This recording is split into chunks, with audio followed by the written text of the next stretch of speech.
اعوذ باللہ من الشیطان الرجیم بسم اللہ الرحمن الرحیم رب اشرح لی صدری ویسر لی امری واحلل عقدۃ من لسانی یفقہوا قولی رب یسر ولا تعسر وتمم بالخیر۔ انشاءاللہ ہم شروع کریں گے ایک نئی سورہ، ایک نیا سفر شروع کرنے جا رہے ہیں، اور یہ سورہ جو ہم کرنے لگے ہیں یہ سورہ الکہف ہے۔ اور اس کی ریزن کیا ہے کہ ہم لوگ کیوں کرنے جا رہے ہیں، کیونکہ بہت امپورٹنٹ سورہ ہے۔ ہم لوگ اس کو ہر جمعے کو پڑھتے ہیں، تو میرا خیال تھا کہ ہم لوگ اس کو جب کریں گے انشاءاللہ ہمیں یہ جب ڈیٹیل میں ساری سورہ کی پتہ چل جائے گی، تو ہم جب پڑھیں گے تو ہمارے دماغ میں وہ ساری چیزیں آئیں گی جو ہم نے پڑھی ہوں گی سورہ سے ریلیٹڈ، کہ امپورٹنس کی وجہ کیا ہے اس سورہ کی۔ زیادہ نہیں آج ہم کریں گے کیونکہ اس سورہ میں بہت ساری چیزیں ہیں۔ انٹروڈکشن آج ہوگا، مینلی ہم صرف آج اس کی جو آیات 1 سے 3 تک کریں گے، تو آپ لوگوں کے لیے اس کا ترجمہ بھی یاد کرنا کوئی مشکل کام نہیں ہوگا، انشاءاللہ ترجمہ یاد کرنا ہے اس کا۔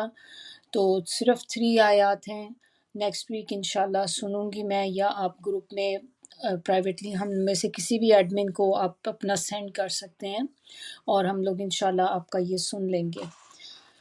چلیے شروع کرتے ہیں۔ بسم اللہ الرحمن الرحیم، اعوذ باللہ من الشیطان الرجیم، بسم اللہ الرحمن الرحیم۔ الحمد، سب تعریفیں، للہ، لیے اللہ کے، الذی، جس نے، انزلہ، نازل کی، علی، اوپر، عبدہ، اپنے بندے، الکتاب، کتاب، اور لم، نہیں، یجعل، نہ رکھی یا بنایا، لہو، اس میں، عوجا، کچھ ٹیڑھ پن، کچھ کجی۔ آیت نمبر 2، قیمن۔ قیمن کا مطلب ہوتا ہے قیام، جیسے ہم کہتے ہیں نا نماز میں کہ جب آپ قیام کرتے ہیں تو کیا ہوتے ہیں، آپ سیدھے کھڑے ہوتے ہیں، تو قیمن، سیدھا، لینذرا، شروع میں لام ہے تو اس کے معنی ہوں گے تاکہ، اور آگے جو ہے ینذرا، تاکہ وہ ڈرائے، انذار سے ہے۔ بأسن، بأسن کہتے ہیں بہت ہی سخت، اور عذاب کا بھی معنی سے بھی آتا ہے۔ بأسن آپ اکیلے، جیسے ایک معنی عذاب کا بھی اس کا ہے۔ شدیدن، بہت سخت، من، سے، لدنہ، اس کی طرف، یعنی کہ من لدنہ کٹھا ہی آتا ہے، اس کی طرف سے۔ ویبشر، اور خوشخبری دے، المؤمنین، مومنوں کو، الذین، جو، یعملون، عمل کرتے ہیں، الصالحات، نیک، ان، یہ کہ، لہم، لیے ان کے، اجرن، اجر یا بدلہ ہے، حسنا، بہت اچھا۔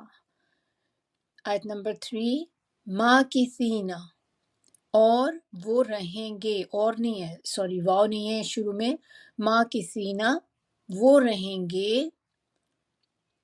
فیہی، اس میں، ابدن، ابدن کا مطلب ہوتا ہے ہمیشہ، always، forever، eternal، تو اس میں رہیں گے ہمیشہ۔ یہاں تک ہماری صرف آج کی آیات ہوں گی، ٹرانسلیشن ختم ہوئی، انشاءاللہ تفسیر کی طرف آتے ہیں۔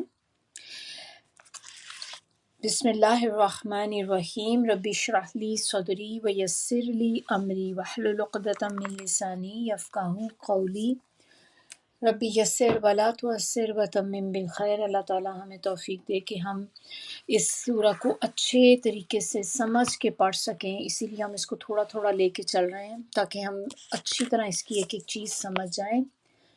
سب سے پہلے اس سورہ کو شروع کرنے سے پہلے ہم دیکھیں گے کہ جیسے ہمیں پتہ ہے کہ قرآن کی صورتیں جب نازل ہوتی ہیں، اور یہ ہمیں پتہ ہے کہ سب سے پہلے قرآن جو تھا لوح محفوظ میں تھا، لوح محفوظ سے اللہ تعالیٰ نے اس قرآن کو پہلے آسمان پر اتارا، پھر پہلے آسمان سے قرآن بتدریج نیچے آیا، نبی صلی اللہ علیہ وسلم تک لایا گیا، تھوڑا تھوڑا کر کر، جیسے ضرورت ہوتی تھی، جیسی اس وقت کی ریکوائرمنٹ ہوتی تھی اس ٹائم کی، اس طرح سے اللہ تعالیٰ وہ قرآن کا پورشن نیچے اتار دیتے تھے۔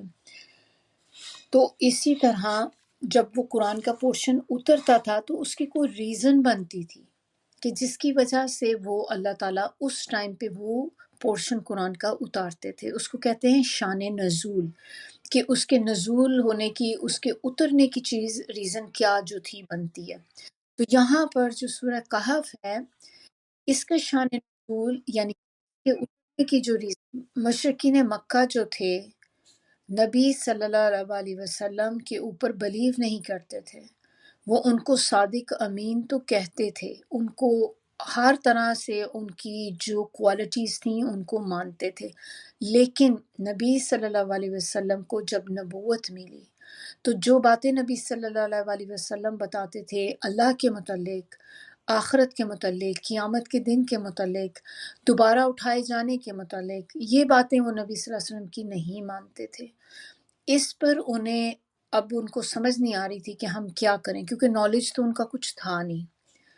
انہوں نے ارادہ کیا کہ ہم جاتے ہیں یہودیوں کے پاس، کیونکہ یہودی جو تھے، ہم نے سورہ فاتح میں بھی جیسے دیکھا کہ اللہ تعالیٰ نے جو یہودی لوگ تھے ان کے پاس علم بہت تھا، عالم تھے ان میں بہت سارے لوگ، جبکہ عیسائی جو لوگ تھے وہ عمل میں زیادہ تھے لیکن یہودی علم میں زیادہ تھے.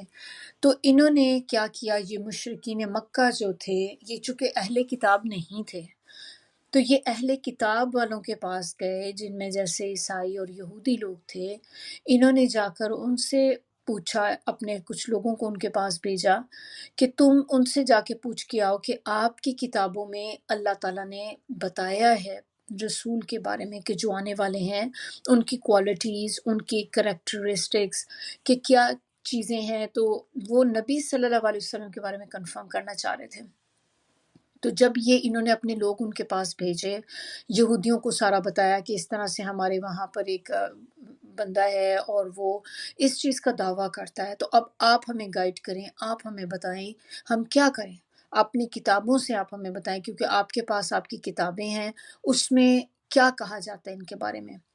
تو پھر انہوں نے جو یہودی تھے انہوں نے ان سے کہا کہ آپ اپنے اس شخص کے پاس واپس جا کر ان سے 3 سوال پوچھیں. اگر انہوں نے آپ کو ان 3 سوالوں کے جواب دے دیے تو وہ پھر سچے نبی ہیں.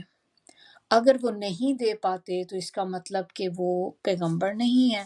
تو یعنی کہ یہ کرائٹیریا انہوں نے کہا کہ یہ باتیں صرف ایک نبی ہی جان سکتا ہے. یہ جو سوال ہیں نبی کے علاوہ کسی کو معلوم نہیں ہے یہ چیزیں، یا پھر ان کی کتابوں میں جیسے جو لکھی ہوئی تھی. تو وہ 3 سوال کون سے تھے جو انہوں نے کہے، ان کو بتائے. اس میں پہلا کوشچن تھا اصحاب کہف کے بارے میں، یعنی کہ جو کہف والے لوگ تھے ان کے بارے میں. انہوں نے کہا آپ ان سے پوچھیں کہ وہ کون تھے. نمبر 2 کوشچن انہوں نے پوچھا کہ قصہ خضر کیا ہے، اس کی حقیقت کیا ہے، کہ یہ وہ آپ کو بتائیں گے. اور یہ وہ قصہ ہے جو آپ کو پتا ہوگا موسیٰ علیہ السلام کا اور حضرت خضر کا جو تھا، ان کی جو آپس میں انٹریکشن تھا، انہوں نے جو ٹائم سپینڈ کیا، ان کی جو کانورسیشن تھی، وہ ساری اللہ تعالیٰ نے اس میں بتائی ہے. تو یہ دوسرا کوشچن ان کا موسیٰ علیہ السلام اور حضرت خضر کے بارے میں تھا. تیسرا کوشچن انہوں نے جو پوچھا وہ ذوالقرنین کے بارے میں تھا. تو یہ 3 چیزیں انہوں نے کوشچن کیے اور انہوں نے کہا یہ آپ ان سے جا کر پوچھیں. اور یہ تینوں قصے وہ تھے جو عیسائیوں اور یہودیوں کی تاریخ سے متعلق تھے، یعنی کہ ان کی ہسٹری سے ریلیٹڈ تھے کہ ان کو یہ باتیں پتہ تھیں. لیکن جو مشرکین مکہ تھے وہ ان چیزوں کو نہیں جانتے تھے. تو اسی وجہ سے انہوں نے یہ سوال پوچھے کہ کیونکہ مشرکین مکہ یا مکہ کے لوگ جو ہیں وہ نہیں ان کے بارے میں جانتے، تو جب آپ ان سے یہ کوشچن کریں گے تو اگر تو نبی صلی اللہ علیہ وسلم تو خود مکن تھے نا، مکہ میں پیدا ہوئے تھے، کہ اگر وہ نبی نہیں ہے تو پھر وہ اس کا آنسر نہیں کر سکیں گے کیونکہ ان کی ہسٹری میں تو یہ چیز نہیں تھی.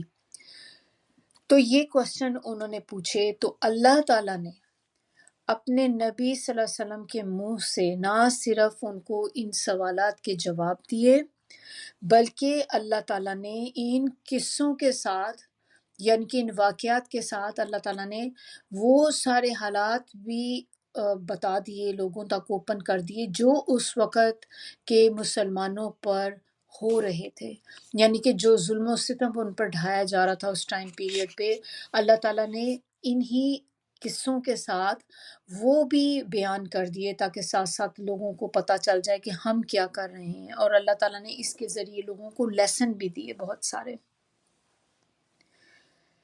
اور اس میں آپ دیکھیں کہ جو چیزیں، ایک ہمیں یہ پتہ چلتا ہے کہ اس سورہ کے اندر سب سے پہلے ہم دیکھیں اس میں بہت سارے واقعات ہیں، لیسنس بہت زیادہ ہیں، لیکن اس میں کچھ امپورٹنٹ لیسن ہیں جو بہت امپورٹنٹ ہے، جیسے 4 واقعات ایسے ہیں کہ جو مین آپ کہہ لیں کہ سورہ کے اندر 4 میجر جو چیزیں سٹوری ٹائپ آپ کہہ لیں کہ اللہ تعالیٰ نے ہمیں بتائی ہیں۔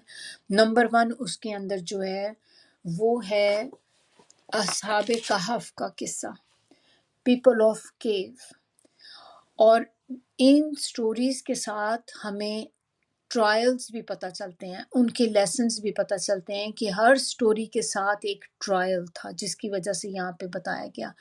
تو جو پیپل آف کیو تھے، اصحاب کہف جن کو کہا جاتا ہے، اس قصے کے ساتھ جو ٹرائل تھا وہ ٹرائل آف فیتھ تھا، یعنی کہ انسان کے ایمان کا، جس میں آپ کا ایمان ٹیسٹ ہو جاتا ہے، اس چیز کا ٹیسٹ تھا یہ۔ دوسرا قصہ جو ہے وہ ہے ایک اونر تھا جو 2 باغ جس کو اللہ تعالیٰ نے دیے تھے، اس اونر کا قصہ ہے، اور وہ بھی ایک کانورسیشن ہے، ڈائلاگز ہیں 2 دوستوں کے درمیان، اور اس کے اندر ہمیں جو لیسن پتہ چلتا ہے وہ ہے فتنہ دولت کا، یعنی کہ ٹرائل آف ویلتھ۔ تھرڈ واقعہ جو اس میں ہمیں پتہ چلتا ہے اس سورہ کے اندر، وہ حضرت موسیٰ علیہ السلام اور حضرت خضر کے درمیان ہے۔ اس سے ہمیں پتہ چلتا ہے کہ it's a trial of knowledge, علم کا فتنہ۔ اور لاسٹ جو سٹوری اس کی ہے جو ذوالقرنین کے بارے میں ہے، تو ذوالقرنین کے قصے سے ہمیں ٹرائل آف پاور یا ٹرائل آف اتھارٹی پتہ چلتی ہے کہ اقتدار کا جو ایک فتنہ ہوتا ہے، اور وہ تو ہم بہت زیادہ فیملیئر اب ہیں اس چیز سے کہ اقتدار کا فتنہ کتنا برا ہوتا ہے۔ تو یہ ساری چیزوں کے اللہ تعالیٰ نے ٹرائلز جو اس سورہ کے اندر بتا دیے ہیں۔ اب یہاں پر ایک بات ہے کہ جب یہ لوگ نبی صلی اللہ علیہ وسلم کے پاس آئے یہ سوالات لے کر، تو نبی صلی اللہ علیہ وسلم نے ان سے کہا کہ میں آپ کو ان کے جواب کل دوں گا، کیونکہ نبی صلی اللہ علیہ وسلم خود سے تو کچھ نہیں بولتے تھے، وہ جو کچھ بھی بات کرتے تھے وہ اللہ کے حکم سے بولتے تھے، وہ وہی بولتے تھے جو اللہ تعالیٰ ان کو بتاتے تھے۔ تو انہوں نے اسی حساب سے کہا کہ میں آپ کو کل بتاؤں گا، کہ تب تک اللہ تعالیٰ میرے اوپر اس چیز کو کھول دیں گے۔ لیکن وہ ایک چیز کہنا بھول گئے، جب انہوں نے یہ بات کہی تو انہوں نے انشاءاللہ نہیں کہا۔ جب انہوں نے انشاءاللہ نہیں کہا تو اس کے بعد کوئی وحی نہیں آئی۔ ایسا نہیں تھا کہ اللہ تعالیٰ ناراض ہو گئے تھے، لیکن ایک ہی بات ہوتی کہ ہمیں ہر جگہ اللہ تعالیٰ ٹیچ کرا رہے ہوتے ہیں، اور وہ تو کیونکہ پیغمبر تھے، پیغمبر کے ذریعے اللہ تعالیٰ نے ہم لوگوں کو ٹیچ کرانا تھا، تو اسی لیے ان کے دماغ سے یہ چیز نکل گئی تاکہ ہم لوگ یہ چیز لرن کریں۔ تو یہ ایک اندر لیسن ہے جو ہم یہاں سے سیکھتے ہیں کہ انشاءاللہ کہنا کتنا امپورٹنٹ ہے۔ جب آپ چاہتے ہیں کہ وہ کام آپ کا ہو جائے جس میں آپ انٹرسٹڈ ہیں کرنے کے، آپ کو انشاءاللہ کہنا ہے، نہیں کہیں گے تو وہ کام نہیں ہوتا۔ تو اس میں جب ان کو بھول گیا کہنا تو وہ وحی نہیں آئی۔ اب اگلا دن وہ پورا دن انتظار کرتے رہے، کیونکہ انہوں نے تو یہی کہا تھا میں آپ کو کل بتاؤں گا۔ اب وہ کوئی وحی نہیں آئی، 2 دن گزر گئے، 3 دن گزر گئے۔ اب نبی صلی اللہ علیہ وسلم پریشان ہو گئے، بہت زیادہ دکھی ہو گئے کہ یہ تو میں اب ان کو کیا جواب دوں گا۔ آپ اس میں دیکھیں کہ ایک انسلٹ بھی انسان کو محسوس ہوتی ہے نا اپنی، کہ اب وہ لوگ تو میرے پہ کیا کریں گے کہ وہ میرے پاس آئے تھے پوچھنے کے لیے اور میرے پاس کوئی جواب ہی نہیں ہے ان کا، تو یہ تو میرے پہ اب یقین نہیں کریں گے کبھی بھی۔ تو نبی صلی اللہ علیہ وسلم کافی پریشان ہو رہے تھے، اور ادھر سے جو مشرکین مکہ تھے وہ بھی اپنے اندر کہ دیکھو یہ تو اس کو تو جواب ہی نہیں ہے اس کے پاس۔ تو 15 دن تک اس کے بارے میں ہے کہ 15 ڈیز تک وحی نہیں آئی تھی۔ پھر اس کے بعد جب وحی آئی تو نبی صلی اللہ علیہ وسلم کو جیسے پتہ چلا ان کے کوشچنس کے آنسرز ان کے، تو انہوں نے ان کو بلا کر پھر بتائے۔ تو ہم ایک بہت بڑا لیسن یہاں پہ یہی اللہ تعالیٰ میں دے رہے ہیں کہ جب بھی آپ نے کچھ کرنا ہے، کسی کام کا ارادہ کرنا ہے، تو آپ نے انشاءاللہ ضرور کہنا ہے، اگر آپ چاہتے ہیں کہ وہ آپ کا کام ہو جائے، کیونکہ اگر اللہ چاہے، کیونکہ ہماری اپنی تو طاقت ہے ہی نہیں کسی بھی چیز کی کہ ہم کہیں میں یہ کل کروں گی، ہمیں کیسے پتہ ہے؟ ہو سکتا ہے کل ہم زندہ نہ ہوں، ہو سکتا ہے کہ اللہ رحم کرے کہ کل تک ہم کوئی ایسی بیماری ہم پر آ جائے، فالج ہو جائے، کوئی ایکسیڈنٹ ہو جائے کہ آپ اس چیز کو کرنے کے قابل ہی نہ رہیں۔ تو اس میں پھر یہی آپ کہتے ہیں کہ انشاءاللہ اگر چاہے اللہ کی، میرے اللہ کی ول سے ہوگا، اللہ کی مرضی سے ہوگا، کہ میری مرضی نہیں ہے، میں نے ارادہ ضرور کیا لیکن کرنے والی اللہ کی ذات ہے۔ تو یہ بات ہمیں یہاں اس سے پتہ چلتی ہے۔ تو اس میں ہمیں کچھ جو چیزیں جیسے ہم نے دیکھا کہ اصحاب کہف کا ہمیں پتہ چلے گا جب ہم پڑھیں گے اس کی ڈیٹیل، جس کے اور ان کے قصے سے ہمیں یہ بات پتہ چلتی ہے کہ ان کا واقعہ بتا کر اللہ تعالیٰ نے اہل ایمان کو یہ لیسن دیا ہے کہ کفار کا غلبہ اگرچہ بہت زیادہ ہو، بے پناہ غلبہ ہو جائے، یعنی کہ اتنی آپ لوگوں پہ ظلم ہونا شروع ہو جائے کہ ہر طرف وہ غالب آ جائیں مسلمانوں پر، یہاں تک کہ ایک مومن کے لیے اس معاشرے میں سانس لینا بھی مشکل ہو جائے، تو تب بھی مومن کو باطل کے آگے سر جھکانا نہیں چاہیے، بلکہ وہاں سے اللہ کے بھروسے نکل جانا چاہیے۔ تو یہ ہمیں اس واقعے سے پتہ چلے گا کہ کیا کرنا ہے ہم نے۔ دوسرا چیز جو اس میں سورہ میں ہے کہ اس کے اندر وہ جو ظلم و ستم وہ کر رہے تھے مسلمانوں پر، تو اس کے اوپر بات کی گئی کہ جو مکے کے سردار تھے یا کھاتے پیتے ایلیٹ کلاس جو لوگ تھے ان کو بتایا جا رہا ہے کہ وہ جو ایک جسٹ ابھی نیو ایک جماعت بنی، چھوٹی سی ایک جماعت ہے مسلمانوں کی، کہ وہ ان کے اوپر جو ظلم و ستم کر رہے تھے، تو اس کے بارے میں اللہ تعالیٰ نے مینشن کیا ہے۔ تھرڈ چیز اس کے اندر جو ہے وہ حضرت موسیٰ علیہ السلام اور خضر کا قصہ جو ہے وہ ہے، اور اس سے ہمیں کیا سبق پتہ چلتا ہے کہ اللہ کی مشیت کا جو کارخانہ ہے، جس کے اوپر یہ ساری مسلطیں جن پہ یہ چل رہا ہے کارخانہ اللہ کا، وہ بے شک ہماری نظروں سے پوشیدہ ہیں، ہمیں نہیں معلوم، اسی لیے ہمارے ساتھ کبھی برا ہوتا ہے تو ہمیں یہی کہنا چاہیے کہ دیکھیں ہمیں اللہ کی مصلحت نہیں پتہ، اس میں بھی کوئی خیر ہی ہوگی، کیونکہ اللہ کے جو کام ہوتے ہیں وہ اللہ کی مصلحت ہوتی ہے، اس میں کوئی اللہ کی کوئی نہ کوئی اس میں ریزن ہوتی ہے، and Allah nose the best کہ ہمارے لیے کون سی چیز بہتر ہے۔ ضروری نہیں کہ ہمیں نظر نہیں آ رہی تو اس کا مطلب کہ وہ چیز اس میں کوئی خیر نہیں ہے۔ تو سم ٹائم کیا ہوتا ہے کہ یہ چیزیں ہمیں نظر آ رہی ہوتی ہیں اور بظاہر وہ بری نظر آ رہی ہوتی ہیں، آپ کو لگ رہا ہوتا ہے کہ یہ تو بہت ظلم ہو گیا، یہ تو بہت ہی بس غضب ہو گیا، بہت ہی اٹس ناٹ گڈ، بہت انفیئر ہے اور بہت زیادتی ہو رہی، بہت یہ ہو رہا ہے، لیکن اس کے باوجود بھی اس میں کوئی نہ کوئی اللہ کی خیر ہوتی ہے، وہ صرف اللہ کو ہی پتہ ہے۔ اور یہ ہمیں اس واقعے سے پتہ چلے گی، حضرت موسیٰ علیہ السلام اور حضرت خضر سے یہ بات پتہ چلے گی کہ کیا چیزوں کی مصلحت ہوتی ہے جو اللہ کو ہی پتہ ہوتی ہیں۔ پھر اس کے بعد اس میں جو واقعہ ہے وہ ذوالقرنین کا قصہ ہے۔ تو ذوالقرنین کے قصے کے ساتھ ہمیں بتایا جا رہا ہے کہ جو مکہ کے سردار تھے یا جو کوسچن پوچھنے والے لوگ تھے، جو اور بھی کوسچن پوچھتے تھے، ان سب کو یہ بتایا جا رہا ہے کہ تم تو اپنی چھوٹی چھوٹی سی سرداریوں پر پھول رہے ہو، یعنی کہ پراؤڈ فیل کرتے ہو، ایروگینٹ بنتے ہو اس چیز کے اوپر، جبکہ ذوالقرنین ایک ایسا شخص تھا جو بہت فرما بردار تھا، اس کو اللہ نے بہت طاقت دی تھی، بہت زبردست فاتح انسان تھا، فتح کرنے والا، اس نے بہت ساری فتوحات کی تھی، اور اس قدر عظیم الشان ذرائع کا مالک ہو کر بھی وہ اپنی حقیقت نہیں بھولا تھا، اور وہ اپنے خالق کے سامنے ہمیشہ سر جھکا کر رکھتا تھا۔ اس نے دنیا کی سب سے عظیم اور مستحکم دیوار بنا کر بھی یہی سمجھتا تھا کہ یہ اصل بھروسے کے لائق صرف اللہ ہی ہے، نہ کہ یہ دیوار۔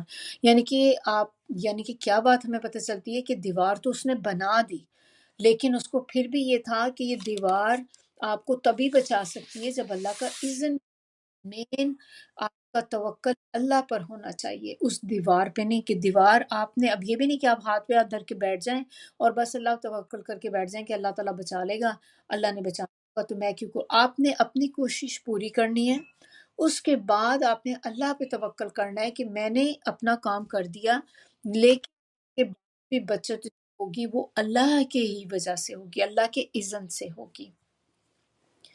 اب یہ سورہ کو دیکھیں، یہ سورہ مکی سورہ ہے، اور یہ اس وقت نازل ہوئی تھی جب نبی صلی اللہ علیہ وسلم کو نبوت مل گئی، تو نبوت ملنے کے بعد 8 یا 10 سال جو درمیانہ ان کا حصہ ہے، 8 سے 10 سال کے درمیان کا جو پیریڈ ہے نبوت ملنے کے بعد، اس کے درمیان میں یہ سورہ نازل ہوئی، اور یہ وہ ٹائم پیریڈ تھا جس میں آپ صلی اللہ علیہ وسلم کی مخالفت شدت اختیار کر گئی تھی، یعنی کہ مشرکین مکہ جو تھے بہت ان کے پیچھے لگ گئے تھے سارے مسلمانوں پہ، ان کے اوپر بہت زیادہ ظلم و ستم ڈھانے شروع کر دیے تھے، حالات تنگ کر دیے تھے ان لوگوں کے لیے بہت زیادہ، تو اس وقت میں یہ سورہ نازل ہوئی۔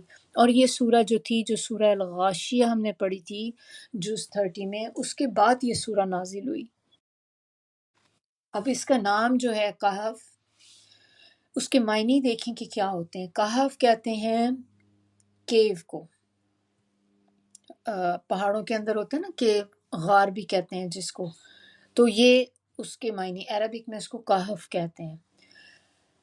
اور یہ ایسا غار ہوتا ہے جس کا منہ کھلا ہوا ہو، کھلا ہوا غار، کھلا ہوا ایک اس کا جو اوپننگ ہوتی ہے اس کی، تو اس کو کہف کہتے ہیں۔ اسی طرح جو یعنی کہ ایک یہ کھلے کو کہتے ہیں کہف، اگر وہی غار جو تنگ ہوتا ہے تو اس کو غار کہا جاتا ہے۔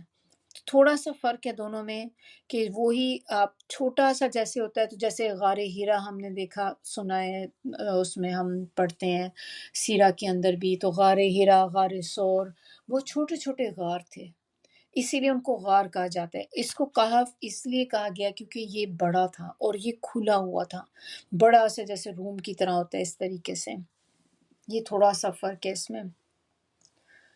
اب تھوڑی سی ہم اس کی فضیلت دیکھ لیتے ہیں۔ یہ اس کی فضیلت جو سورہ کی ہے، اس کے ریلیٹڈ کچھ احادیث ہیں جو میں آپ لوگوں کے سامنے بتاؤں گی، آپ کو اس کا حدیث کے بارے میں پڑھوں گی تو آپ کو تھوڑا سا اندازہ ہوگا کہ کیا امپورٹنس ہے اس کی۔ ایک حدیث ہے جو برا بن عازب کہتے ہیں کہ ایک شخص رات کو گھر میں یہ سورہ پڑھ رہا تھا، یعنی کہ سورہ کہف، اور اس کا گھوڑا بھی وہیں بندھا ہوا تھا، تو گھوڑا جو تھا وہ بدکنے لگ گیا۔ اس نے اوپر جو سر اٹھا کر دیکھا تو ایک نور دکھائی دیا اس کو جو بادل کی طرح سایہ کیے ہوئے تھا۔ صبح اس نے یہ واقعہ نبی صلی اللہ علیہ وسلم سے ذکر کیا تو آپ صلی اللہ علیہ وسلم نے فرمایا کہ یہ سکینہ ہے، یعنی کہ یہ نور، نور اطمینان ہے جو اس کے پڑھنے سے نازل ہوئی تھی، یعنی کہ جو آپ کو اوپر کلاؤڈ نظر آیا ہے یا وہ ایک نور سا جو نظر آیا تھا، لائٹ سی، یہ سکینت تھی جو آپ جو سورہ کہف پڑھ رہے تھے اس کی وجہ سے نازل ہوئی تھی، وہ آپ کو نظر آئی ہے اس وقت۔ یہ ترمذی کے اندر ہے یہ والی جو اس کی حدیث ہے جو میں نے آپ کو بتائی ہے، اور یہی واقعہ بخاری اور مسلم میں بھی ہے۔ اسی طرح ایک اور حدیث ہے جو ابو درداء سے روایت ہے۔ ابو درداء کہتے ہیں کہ رسول اللہ صلی اللہ علیہ وسلم نے فرمایا، جو شخص اس سورہ کی ابتدائی 3 آیات پڑھتا رہے وہ فتنہ دجال سے محفوظ رہے گا۔ اسی طرح اسی طرح کی اور بھی احادیث ہے جس میں بتایا گیا کہ جو شروع کی 10 آیات کو پڑھے تو وہ فتنہ دجال سے محفوظ رہے گا۔ اور ایک اسی طرح کی بالکل حدیث صحیح مسلم میں بھی ہے، اس میں یہ کہا جاتا ہے کہ جو شخص سورہ کہف کی ابتدائی 10 آیات کو یاد کرے گا، ابھی میں نے آپ کو پہلے کیا بتایا تھا، 10 آیات کو پڑھے گا، اور جبکہ مسلم میں ہے کہ ان آیات کو یاد کر لے تو وہ فتنہ دجال سے محفوظ رہے گا۔ یہ شروع کی 10 آیات مشکل نہیں ہے، کوشش کریں کہ ان 10 آیات کو یاد کر لیں، تھوڑا تھوڑا کر کے کر لیں، ایک ایک آیت کر کے کر لیں۔ دیکھیں آج ہم نے 3 آیات پڑھی ہیں، یہ بہت مشکل آیات نہیں ہیں، آسان ہے۔ اگر ان 3 کو آپ یاد کر لیں تو آپ کی پھر 7 رہ جائیں گے صرف۔ تو کوشش کریں اگر ہم یہ کر لیتے ہیں تو اس کا مطلب کہ ہم نے اس حدیث پہ بھی عمل کر لیا جو صحیح مسلم کی حدیث ہے، تو آپ کے لیے ڈبل ڈبل ریوارڈ، ایک تو آپ کو یاد کرنے کا جتنا اللہ تعالیٰ ریوارڈ دیں گے، دوسری چیز یہ کہ اس میں نبی صلی اللہ علیہ وسلم کی ایک حدیث کے اوپر آپ عمل کر رہے ہیں، تو اس لیے آپ کا ایک ایڈیشن ریوارڈ ہوگا اس میں۔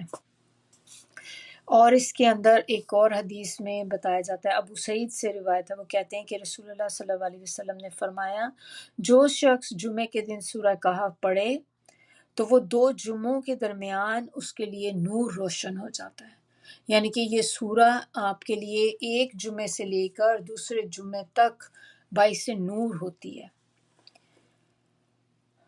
اور یہ والی جو ہے مشکات سے ہے، بہیقی سے ہے۔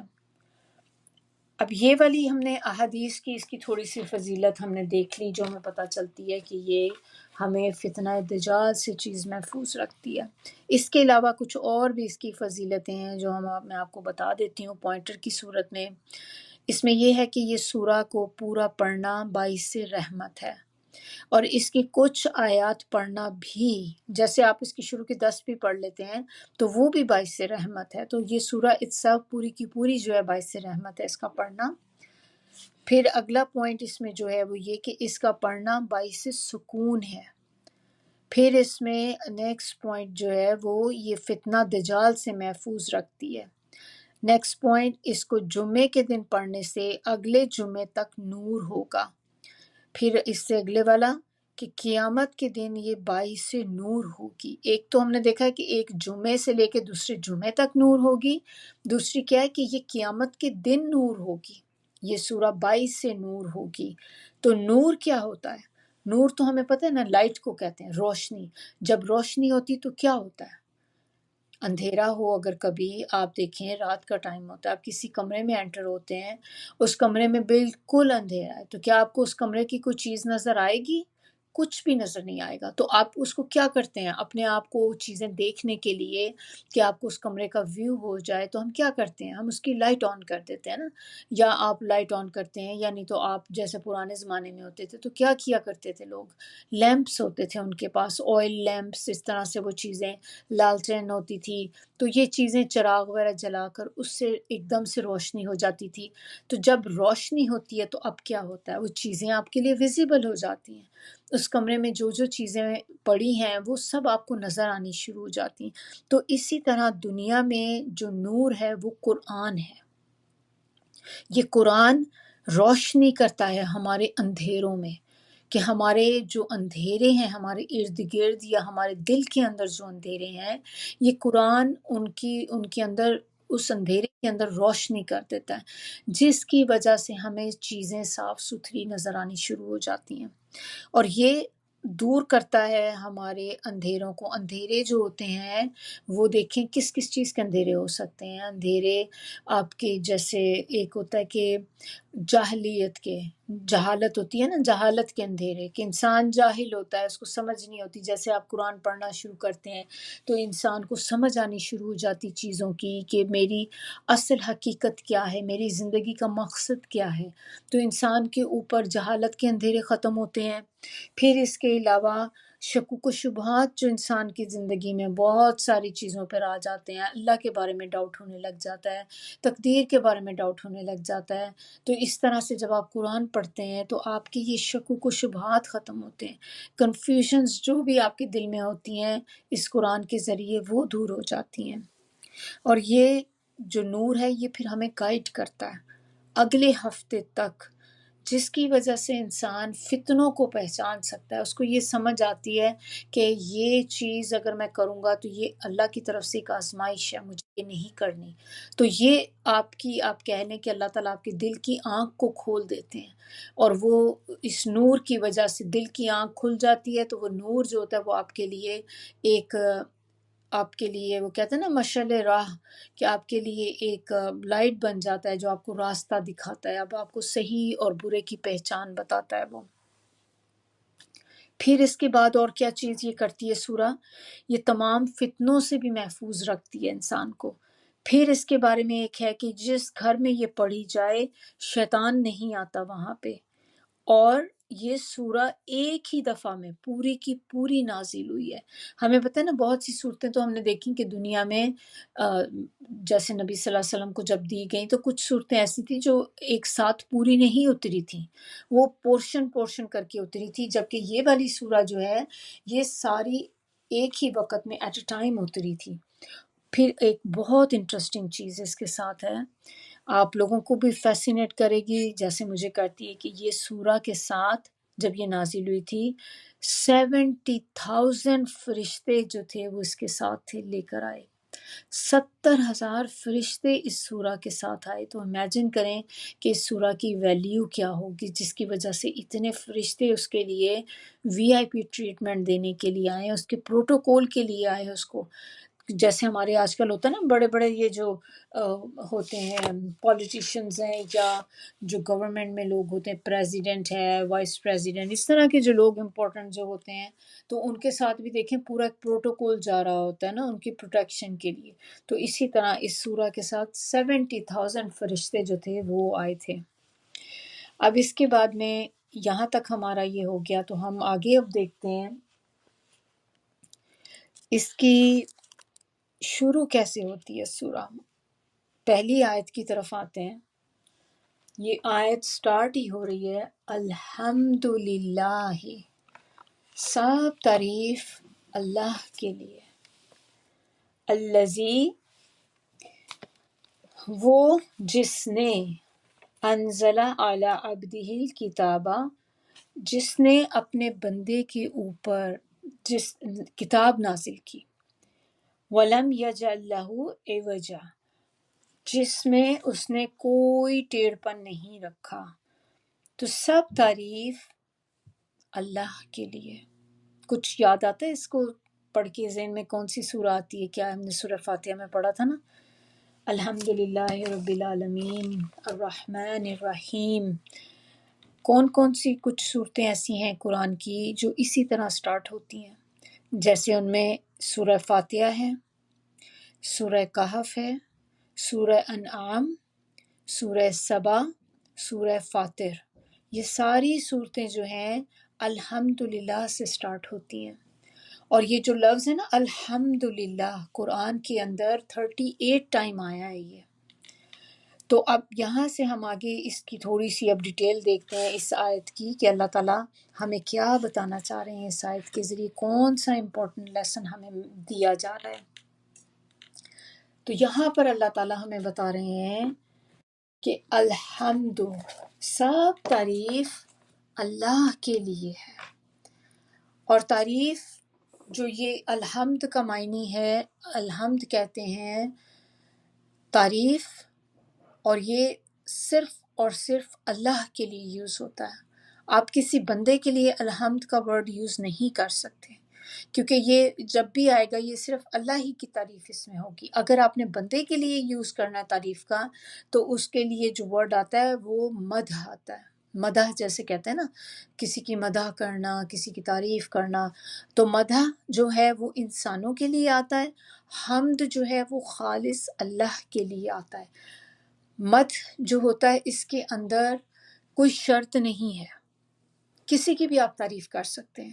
جیسے آپ کو کسی بندے کی کوئی چیز اچھی لگتی تو آپ اس کی تعریف کر دیتے ہیں کہ ہاں بہت اچھی بندی، کتنی خوبصورت ہے، دیکھو اس کا اخلاق کتنا اچھا ہے۔ آپ اس کی کسی بھی چیز کی، کسی کوالٹی کی تعریف کر سکتے ہیں۔ وہ کوئی بندہ جیسے کوئی بہت جنرس ہوتا ہے تو آپ اس کی یہ تعریف کر سکتے ہیں کہ ہاں بڑا غنی ہے، اس کا ہاتھ بہت کھلا ہے، اس طرح کی۔ لیکن جو الحمد ہوتا ہے، جو صرف اور صرف اللہ کی تعریف ہوتی ہے، اس کے اندر شرط ہے، اور وہ شرط کیا ہے کہ اس میں تعظیم بھی ہو اور اس میں محبت بھی ہو۔ یعنی کہ جس کی تعریف آپ کریں اس کی آپ کے دل میں تعظیم بھی ہو اور آپ کے دل میں اس کے لیے محبت بھی ہو، پھر وہ الحمد بنتا ہے۔ اور اللہ کی تعریف کیوں کریں؟ اس لیے کیونکہ وہ ہر خوبی، ہر کمال میں کامل ہے۔ اللہ تعالیٰ ہر چیز میں پورا ہے، کہیں پہ بھی اللہ کے اندر آپ کو کوئی کمی نظر نہیں آئے گی، اللہ کے اندر کوئی نقص نہیں ہے۔ ہم میں بہت سے نقص ہیں، جیسے انسان کو دیکھیں کھانے کی حاجت رہتی ہے، ہم ڈپینڈنٹ ہیں، اگر ہم کچھ ایک عرصے تک نہیں کھاتے ہیں ہم بہت ویک ہو جاتے ہیں۔ اور پانی کی تو ریکوائرمنٹ آپ دیکھیں کہ پانی کے تو ٹائم اس سے بھی کم ہے کہ آپ پیاس کے ساتھ بہت زیادہ دیر سروائیو نہیں کر سکتے، بھوک کے ساتھ تو پھر بھی چلیں آپ ایک منتھ تک بھی گزار لیں گے، پانی کے بغیر تو آپ جسٹ فیو ڈیز سے زیادہ آپ نہیں سروائیو کر سکتے۔ تو ہم ڈپینڈنٹ ہو گئے چیزوں کے، جبکہ اللہ تعالیٰ تو کسی چیز کا ڈپینڈنٹ نہیں، اللہ کو کھانے پینے کی حاجت نہیں ہے۔ جب ہم کھاتے ہیں تو پھر ہمیں باتھ روم جانے کی بھی حاجت ہوتی ہے، ہمارے ساتھ بہت ساری چیزیں، ہم اکیلے سروائیو نہیں کر سکتے، ہمیں فیملی بھی چاہیے، جبکہ اللہ تعالیٰ کیا ہے؟ یکتا ہے۔ سورہ فاتحہ میں، سورہ اخلاص میں ہمیں پتہ چلتا ہے نا کہ اللہ ایک ہے، تو اللہ کو کسی کی ضرورت نہیں۔ پھر آپ دیکھیں ہمیں آیت الکرسی میں کیا پتہ چلتا ہے کہ اللہ تعالیٰ تو وہ ہے جسے نہ نیند آتی ہے نہ ہی اونگ آتی ہے اس کو، اللہ تعالیٰ ہمیشہ رہنے والے ہیں۔ تو جب کہ انسان کے ساتھ تو ایسی کوئی چیز نہیں، ہم تو ڈیپینڈنٹ ہیں، سونے کے بھی ڈیپینڈنٹ ہیں، ہم جب پراپر نیند نہیں لیتے اگلا دن آپ کا دیکھیں کتنا کلمزی فیل کرتے ہیں آپ کو لگتا ہے کبھی آپ ادھر گر رہے ہیں کبھی ادھر گر رہے ہیں، آپ کا دماغ صحیح کام نہیں کر رہا، آپ کے دماغ آپ کو لگتا ہے کہ آئی فیل سو سلگش، میرا دماغ صحیح طریقے سے کام نہیں کر رہا، آئی کی ناٹ فوکس۔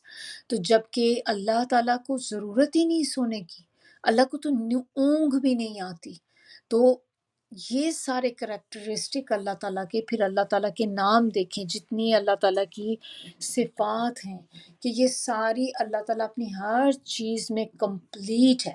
اور یہ ریزن ہے کہ ہم اللہ کی تعریف کریں، کیوں کریں؟ بیکاز اللہ تعالیٰ کامل ہے اپنی ہر خوبی اور ہر کمال میں۔ اب اسی میں آگے جو یہ ہے کہ الحمد للہ، اللہ کے لیے، تو اللہ جو ہے یہ اللہ تعالیٰ کا ذاتی نام ہے۔ ہمیں پتہ ہے کہ اللہ تعالیٰ کے 99 نام ہیں جو صرف ہمیں پتہ ہیں، یہ نہیں ہے کہ اللہ کے صرف 99 نام ہیں، یہ دس از ناٹ کریکٹ۔ اللہ کے نام 99 سے بھی زیادہ ہیں، لیکن جو ہمیں قرآن سے یا نبی صلی اللہ علیہ وسلم سے جو پتہ چلے وہ 99 ہیں، اس کے علاوہ اور بھی ہیں لیکن ہمیں بس اتنے پتہ ہیں۔ باقی نام اللہ تعالیٰ کے جو ہیں وہ اللہ کے صفاتی نام ہیں، جبکہ یہ اللہ جو ہے یہ اللہ کا ایکچول، اللہ کا ذاتی نام ہے۔ جیسے جب کوئی بچہ پیدا ہوتا ہے اس کو ماں باپ ایک نام دیتے ہیں، وہ اس کا اپنا نام ہوتا ہے جو اس کی پہچان ہوتی ہے۔ پھر جب بچہ تھوڑا، پھر آپ اس کو اس کے نک نیم رکھ لیتے ہیں، تو جیسے نک نیم ہوتے تو وہ بھی اسی بندے کے ہی ہیں، لیکن اس کا اصل نام تو نک نیم نہیں ہوتا نا، اصل نام جو ڈاکومنٹس پہ کیا جاتا ہے، لکھا جاتا ہے، وہ اس کا وہ نام ہوتا ہے جو اس کو شروع میں ملتا ہے، اور وہی آپ کا ریئل نیم ہوتا ہے۔ تو اللہ کا جو اپنا اصل نام ہے وہ اللہ ہے، اللہ کا ذاتی نام، باقی نام اللہ کے صفاتی نام ہے۔ اب یہ اللہ کون ہے جس کی یہاں پہ بات کی جا رہی ہے کہ سب تعریف اللہ کے لیے؟ کون ہے وہ اللہ؟ یہ اللہ وہ ہے جس نے نازل کی اپنے بندے پر، بندہ کون ہے؟ آپ صلی اللہ علیہ وسلم کا یہاں پہ ذکر کیا جا رہا ہے، کتاب، الکتاب، اور الکتاب جب ال لگ جاتا ہے تو وہ خاص کے لیے ہو جاتا ہے، یعنی کہ اس چیز کو خاص بنا دیتا ہے، پراپر ناؤن۔ ہم جب کسی چیز کے ساتھ ال نہیں لگاتے تو وہ چیز ایک معمولی چیز ہوتی ہے، آرڈنری چیز، لیکن جیسے ہی کسی چیز کے ساتھ ال لگا دیں وہ اس چیز کو اسپیشل بنا دیتی ہے، یونیک کر دیتی ہے۔ تو جب ہم کہتے ہیں کتاب، book, it could be any book, کوئی بھی بک ہو سکتی ہے، لیکن جب آپ کہتے ہیں دا کتاب، دا بک، یعنی کہ الکتاب، دا بک، اس سے وہ کیا ہوتی ہے؟ وہ بک اسپیشل ہو جاتی ہے۔ تو اب اس کے آپ کے ذہن میں آلریڈی آ جاتا ہے یہ لفظ دیکھ کے کہ اچھا اس کا مطلب یہ کسی خاص بک کی بات ہونے لگی ہے۔ تو یہاں پر اب الکتاب جو ہے یہ القرآن کے لیے ہے کہ اللہ نے ان پر کتاب نازل کی اپنی جو کہ قرآن ہے۔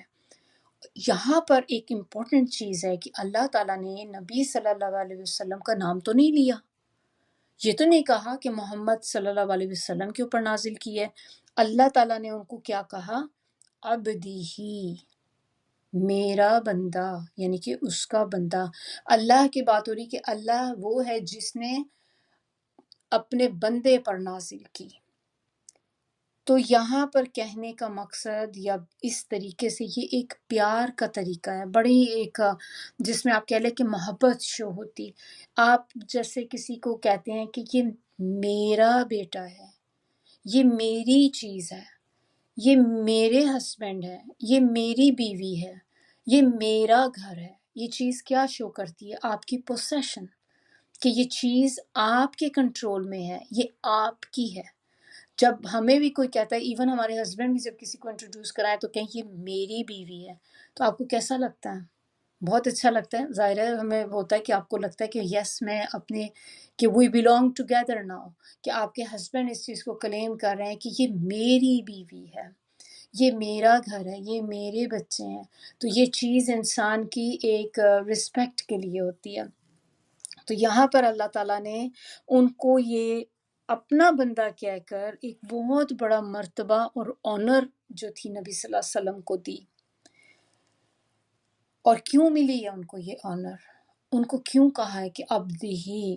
اللہ تعالیٰ نے ان کو یہ آنر اس وجہ سے دی کیونکہ نبی صلی اللہ علیہ وسلم سب لوگوں سے بڑھ کر اللہ کی عبادت کرنے والے تھے، سب لوگوں سے بڑھ کر اللہ کے شکر گزار بندے تھے. یاد ہوگا آپ کو کہ ہم نے کلاس میں بھی ڈسکس کیا، لیکن آپ لوگوں نے ویسے بھی بہت آپ نے جگہوں پہ سنا ہوگا کہ نبی صلی اللہ علیہ وسلم جب اللہ تعالیٰ نے ان کو کہا تھا کہ آپ تہجد میں اٹھا کریں، تہجد میں اٹھ کے آپ پڑھیں نماز زیادہ ٹائم، ان پہ فرض کی گئی تھی، انسانوں پہ فرض نہیں کی گئی. اسی لیے تہجد ہمارے لیے آپشنل پریئر ہے، لیکن نبی صلی اللہ علیہ وسلم کے لیے آپشنل نہیں تھی. تو نبی صلی اللہ علیہ وسلم جب اٹھ کے پڑھا کرتے تھے، وہ اتنی دیر کھڑے رہتے تھے کہ ان کے پیر سوج جاتے تھے، اتنی سویلنگ ان کے پاؤں میں ہو جاتی تھی. تو ان کو جب کہا گیا کہ یا رسول اللہ آپ کیوں اتنا دیر کھڑے رہتے ہیں، کہ آپ اتنی دیر کھڑی رہ رہ کے کرتے ہیں، آپ کو تو آپ نے کون سے کوئی گناہ کیے ہیں کچھ ہے کہ آپ کم بھی کر سکتے ہیں؟ نبی صلی اللہ علیہ وسلم نے کہا کہ جس رب نے مجھے اتنا کچھ دیا ہے، کیا میں اس کے لیے اتنا بھی نہیں کر سکتا کہ میں اس کے لیے کھڑا ہوں؟ کچھ اسی طرح سے، اگر میرے ورڈنگ میں تھوڑی بہت چینجز ہو گئی ہو تو اللہ تعالیٰ معاف کرے، لیکن آپ کو بس بتانے کا مقصد یہ تھا کہ اتنی دیر وہ کھڑے ہو کے عبادت کرتے تھے. ہم تو نہیں کر سکتے. ہمارے لیے تو آپ دیکھیں تہجد میں اٹھنا ہی بڑا مشکل کام ہو جاتا ہے. اٹھتے بھی ہیں تو کتنی دیر کر لیتے ہیں؟ ہم بہت زیادہ دیر تو نہیں عبادت کر سکتے نا کہ اتنے ہمارے پیر ہی سوج جائیں. کبھی ہم تو کبھی ادھر گر رہے ہوں، کبھی ادھر گر رہے ہوں، بس اتنا ہی کافی ہے. میرا خیال ہے میں اب اس سے زیادہ نہیں کر سکتی. اتنا بھی کر لیا بہت بڑی بات ہے. اتنے سارے لوگ تو ہیں جو تہجد میں اٹھتے بھی نہیں، میں تو پھر بھی اٹھ رہی ہوں ایٹ لیسٹ. یہ اس طرح کا بھی ایٹیٹیوڈ ہوتا ہے ہمارا. جبکہ نبی صلی اللہ علیہ وسلم ہمیشہ اللہ کے آگے جھکے رہتے تھے، ہر چیز میں کوئی وقت ضائع نہیں کرتے تھے. ہر وقت ان کی کوشش ہوتی تھی کہ بس اللہ کی ناراضگی نہ ہو، اللہ کو راضی کرنے کے طریقے. اسی لیے اللہ تعالیٰ نے ان کو یہ مرتبہ عطا کیا. عبد کس کو کہتے ہیں؟ عبد کہتے ہیں غلام کو. اور غلام کیا کرتا ہے؟ اپنے آقا کے آگے جھکا ہوا ہوتا ہے. غلام ایسا تو نہیں ہو سکتا نا کہ آپ آقا کے آگے بحث مباحثہ شروع کر دیں. اس کی کیا حیثیت ہوتی ہے؟ سلیوری ہمیں پتہ ہے، ہم نے بہت سی باتیں سنی ہوئی، جو سلیوز ہوتے تھے کتنا برا ٹریٹمنٹ ان سے کیا جاتا تھا. تو عبد جو ہوتا ہے وہ ایک سلیو ہوتا ہے، اللہ کا سلیو. تو سلیو جو ہوتے ہیں، سلیو کی تو اپنی کوئی حیثیت نہیں ہوتی، سلیو کی اپنی کوئی ول نہیں ہوتی. جبکہ نوکر جو ہوتا ہے، سرونٹ از ڈفرینٹ. سرونٹ آپ کا کام چھوڑ کے جا سکتا ہے، آپ تھوڑا سا اس کے ساتھ آپ اونچا بولے، آپ اس کو ڈانٹیں، چھوڑ کے چلا جائے گا، میں تو نہیں کام کر رہا آپ کا. غلام نہیں چھوڑ کے جا سکتا آپ کو، آپ اس کو چاہے ماریں پیٹیں جو مرضی کریں، لیکن غلام چھوڑ کے نہیں جا سکتا، اور نہ ہی غلام کی کوئی اپنی ول ہے. تو عبد جو ہوتا ہے یہ کہتے ہیں کمپلیٹ سبمشن، ایسا بندہ جو پوری طرح اپنے آپ کو جھکا دے، سرنڈر کر دے. تو عبد جو یہاں پر جیسے اللہ کے آگے جب انسان اللہ کی غلامی کرتا ہے تو اللہ کے آگے آپ کمپلیٹ سبمشن کرتے ہیں، اللہ کے آگے اپنا آپ جھکا دیتے ہیں. اللہ تعالیٰ نے قرآن کے اندر 3 جگہوں پہ نبی صلی اللہ علیہ وسلم کو عبد کہہ کے مخاطب کیا ہے۔ ایک اس میں سورہ کہف ہے، امپورٹنٹ ہے، اس کو لکھ لیں۔ نمبر 1 سورہ کہف، نمبر سورہ بقرہ، نمبر 3 سورہ بنی اسرائیل، سورہ بنی اسرائیل کا دوسرا سورہ اسراء، الاسراء۔ اچھا چلیے، اب ہم کہہ رہے تھے کہ آپ سب کو پتہ چل گیا ہوگا کہ 3 جگہ پہ اللہ تعالیٰ نے نبی صلی اللہ علیہ وسلم کو عبد کہہ کے بتایا ہے، سورہ کہف میں، سورہ البقرہ میں، سورہ الاسراء کے اندر۔ الکتاب جو ہے قرآن مراد ہے یہاں پہ، اس سے ہم نے آلریڈی اس کو ڈسکس کر لیا، اور تھوڑا سا بس یہ دیکھ لیتے ہیں کہ کتاب جو ہوتی ہے یہ قطبن سے نکلا ہے ورڈ، اور اس کا مطلب ہوتا ہے جو اس کے لٹرل میننگ ہوتے ہیں وہ ہوتے ہیں کسی چیز کو کلیکٹ کرنا۔ تو جب ہم کتاب کو بھی دیکھیں کرتے ہیں تو ہم کیا کرتے ہیں، اس سے کلیکشن ہوتی ہے نا پیجز کی، ہم پیج بناتے، ایک ایک پیج ہوتا ہے، پھر اس کو جوڑ جوڑ کے اس کی تو ایک بک بنا لیتے ہیں۔ تو اس میں کیا ہوتا ہے، کتاب کے اندر چیزیں جمع کی جاتی ہیں، اسی طرح قرآن کے اندر بھی اللہ تعالیٰ نے چیزوں کو جمع کیا ہے، اسی لیے اس کو الکتاب کہا گیا۔ کیا جمع کیا گیا کتاب کے اندر؟ دیکھیں اس میں کتنے سارے علوم ہیں اس قرآن کے اندر جو ہمیں پتہ چلتے ہیں۔ اس کے اندر اللہ تعالیٰ نے بہترین چیزیں جو وہ ہمیں دی گئیں، اس قرآن میں برکتیں ہیں جو جمع کی گئی ہیں، اس قرآن کے اندر رحمتیں ہیں، پھر اس کتاب کے اندر احکامات ہیں، بہت سارے احکامات ہیں جو اکٹھے کیے گئے ہیں اس کتاب کے اندر، جس کی وجہ سے اس کو الکتاب کہا گیا۔ پھر اس میں بتایا جا رہا ہے کہ اس نے نہیں بنایا اس قرآن کے لیے کوئی ٹیڑھا پن۔ اللہ تعالیٰ نے یہ کتاب تو بنائی ہے، لیکن اس کتاب میں کہیں پہ بھی کوئی جھول نہیں ہے، کہیں پہ کوئی کمی نہیں ہے جو آپ کہیں سے دیکھ کے کہہ سکیں کہ یہ قرآن کا جو پورشن ہے نا یہ ڈزنٹ میک سینس، یہاں پہ اس کی گرامر میں مسٹیک ہو گئی ہے، یہاں پہ اس کے ورڈ میں مسٹیک ہو گئی ہے، یہاں پہ یہ غلطی ہے۔ ڈھونڈنے کے باوجود بھی آپ جتنا مرضی ڈھونڈیں آپ کہیں پہ مسٹیک نہیں نکال سکتے۔ تو جب اللہ تعالیٰ نے یہاں پہ کنفرم کر دیا کہ اس میں کوئی ٹیڑھ پن نہیں ہے تو اس کتاب میں کچھ نہیں ہے، آپ چاہے جو مرضی کر لیں۔ اور یہ جو ورڈ یہاں پہ یوز کیا گیا نا ایوجا، اوج سے نکلا ہے، اوج کہتے ہیں کجی، کوئی ٹیڑھ پن، کوئی کمی، اور یہ کیا چیزیں ہو جاتی ہیں، یہ ایسی کمی ہوتی ہے جو انسان آنکھ سے دیکھ سکے بڑی آسانی کے ساتھ، یعنی کہ آپ کو کسی چیز کی ضرورت نہ ہو اس کے لیے، کسی کو آپ کے کوئی مینز نہ ہو دیکھنے کے لیے، جیسے ہوتا ہے انسان کہتا ہے دوربین لگا کے میں دیکھوں تو نظر آئے، یہ وہ ہے جو آپ کی نیکڈ آئی سے آپ اس کو بڑی آسانی کے ساتھ دیکھ سکتے ہیں۔ اور پھر اس میں دوسری چیز جو ہے کہ آپ ایسی جو چیز جو دل کی آنکھ سے بھی آپ دیکھ سکیں، کچھ چیزیں تو چلیں آنکھوں سے دیکھتے ہیں، کچھ آپ کے اپنے دل سے بھی آپ دیکھیں تو آپ کو کچھ بھی نہیں ملے گا اس کتاب کے اندر۔ اور یہ جو ٹیڑھ پن ہے یہ ہوتی ہے جیسے کوئی کمی، کوئی پیچیدگی، کوئی کنفیوژن نہیں ہے اس کتاب کے اندر۔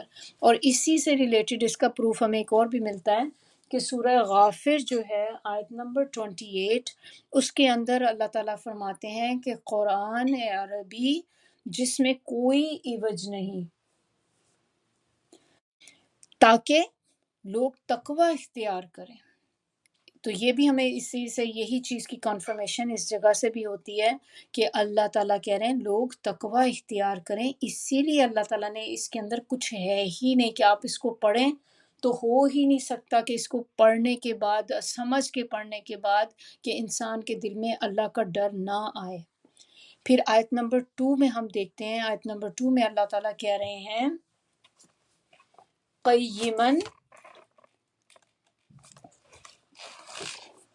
قیما لینذر بأسا شدیدا من لدنہ ویبشر المؤمنین الذین یعملون الصالحات ان لہم اجرا حسنا، کہ یہ والی جو کتاب ہے یہ قیمن ہے۔ اب یہ ایک صفت بتائی جا رہی ہے، معنی اس کے میں نے آپ کو اس کا معنی نہیں بتایا ابھی، کہ یہ سیدھا راستہ بتانے والی کتاب ہے تاکہ وہ ڈرائے لوگوں کو سخت عذاب سے اور خوشخبری دے نیک عمل کرنے والے مومنوں کو۔ تو قیمن کا جو ورڈ ہم دیکھتے ہیں، یہ قاف جو دو نقطوں والی قاف ہوتی ہے، واو میم، اور اس کے معنی ہے قیام، قیام سے ہے، قیام کرتا ہے انسان تو سیدھا ہوتا ہے۔ نماز میں ہم کہتے ہیں قیام کرنا ہے، جب آپ سیدھے کھڑے ہوتے ہیں وہ قیام کرنا ہوتا ہے، اور اس کو اسی سے سیدھا درست کرنے والا۔ تو یہ جو کتاب ہے درست کرنے والی ہے۔ تو درست کس چیز کو درست کرتی ہے یہ کتاب؟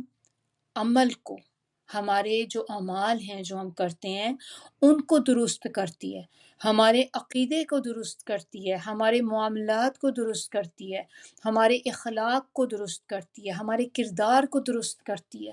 کتنی چیزیں ہیں، ہم اگر کتاب کو یہ پڑھیں تو یہ کتنی چیزیں ہماری اس کے ساتھ ہو جاتی ہیں۔ اب اس کا سب سے بڑا دیکھیں مثال، آپ ہم سب اپنی اپنی خود مثال لے لیں کہ ہم لوگوں نے جب سے قرآن کے ساتھ جڑے ہیں، ہم نے جب سے قرآن پڑھنا شروع کیا ہے، ہمارے معاملات میں بہتری آئی ہے کہ نہیں آئی؟ ہمارے اخلاق میں، ہمارے کردار میں، ہمارے اللہ کے ساتھ تعلقات میں، کہ اللہ کے ساتھ ہمارے دل میں تقوی آئے، اللہ کا ڈر آئے، اللہ کی محبت آئی ہے۔ کتنی چیزیں ہیں جو ہماری زندگی میں چینج ہوئی ہیں یہ کتاب کو ساتھ جڑنے کے بعد۔ تو یہ ساری چیزیں کہ یہ کتاب جو ہے درست کرنے والی ہے، سیدھا کرنے والی ہے۔ تو یہ کتاب کا یہ معنی ہمیں پتہ چلتا ہے، اور اس کے بھی بہت سے معنی ہیں قیمن کے۔ ایک اس کا معنی ہے ان ماڈریشن، یعنی کہ اعتدال والی، کہ یہ کتاب جو ہے یہ اعتدال والی ہے، معتدل ہے، یہ کسی بھی چیز کے ایکسٹریم سے پاک ہے، اس میں نہ کسی چیز کی کمی ہے نہ زیادتی ہے۔ تو یہ جو ریلیجن، یہ جو کتاب ہے، یہ بالکل ایک ماڈریٹ آپ کو چیزیں دیتی ہے، کسی چیز کی ایکسٹریم نہیں بتاتی ہمیں۔ اور ایک اس کا معنی بڑا امپورٹنٹ وہ یہ بھی ہے کہ یہ خود بھی سیدھی ہے اور سیدھا کرنے والی ہے۔ ایک تو وہ قرآن خود سیدھا ہے کہ اس میں کوئی کمی نہیں، دوسری لوگوں کو بھی کریکٹ کرنے والا ہے، لوگوں کو بھی سیدھا کرنے والا ہے۔ اور اس کے علاوہ یہ ایک اور اس کا جو معنی ہے کہ یہ جو پریویس قرآن کی جو آسمانی کتابیں جو اللہ تعالیٰ نے پہلے نبیوں پہ کتابیں دیں، ان کتابوں کے لیے یہ ایک معیار ہے اور کسوٹی کا کام دیتی ہے ان کے لیے، کہ یعنی کہ یہ بک اب آپ کے لیے اٹس اے کنٹرول، آپ کے جیسے ہم آپ اب اس سے آپ نے دیکھا ہوگا کہ ہم دیکھتے ہیں نا کہ کووڈ کا ٹیسٹ کرتے ہیں، وہ ہمارے پاس گھر میں کٹس ہوتی ہیں، کووڈ کا ٹیسٹ آپ کرتے ہیں تو اس میں آپ دیکھیں کنٹرول کی لائن ہوتی ہے، ایک ٹیسٹ کی لائن ہوتی ہے۔ تو کنٹرول کی لائن آپ ہوتی جس سے آپ اپنا چیک کرتے ہیں کہ آپ کو کووڈ ہے یا نہیں ہے۔ تو مین چیز اس میں کیا ہوگی، وہ کنٹرول کی جو لائن ہے، اسی کو دیکھ کے آپ نے دیکھنا ہوتا ہے کہ آپ کی لائن اس سے سملر ہے یا نہیں ہے۔